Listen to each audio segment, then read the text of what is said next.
Maka dengan ini saya menyatakan pengunduran diri sebagai Ketua Umum DPP Partai Golkar.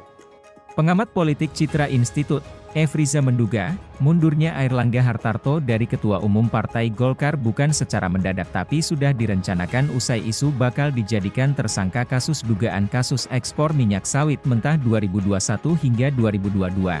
Kabar burung lainnya adalah soal dugaan keterlibatan Airlangga memasukkan 1.600 kontainer ilegal. Isu ini juga selaras dengan laporan Kemenperin soal adanya 1.600 kontainer dengan nilai demurragi 294,5 miliar rupiah berisi beras ilegal yang tertahan di Pelabuhan Tanjung Priok dan Tanjung Perak, sementara pengamat politik dari Institute for Democracy and Strategic Affairs, Ahmad Hoirul Umam menilai langkah mundur Airlangga sebagai pimpinan partai tidak lepas dari kuatnya benturan antar kekuatan di internal Golkar. Menurut dia, faksi-faksi besar di internal Golkar itu telah berbenturan sejak menjelang Pilpres 2024.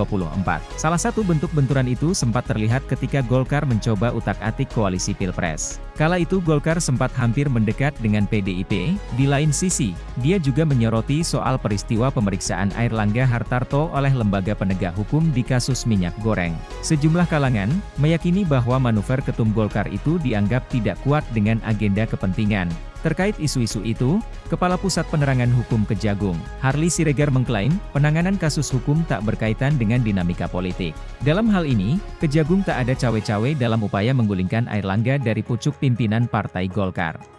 Dalam kasus korupsi izin ekspor CPO, Airlangga memang pernah diperiksa oleh Kejagung sebagai saksi pada 2023 lalu. Kejagung menduga terdapat kebijakan yang ditengarai merugikan keuangan negara terkait fasilitas ekspor CPO dan krisis minyak goreng pada 2022. Adapun kerugian negara akibat kasus izin ekspor CPO berdasarkan keputusan kasasi dari Mahkamah Agung yang sudah mempunyai kekuatan hukum tetap yakni sebesar 6,47 triliun rupiah.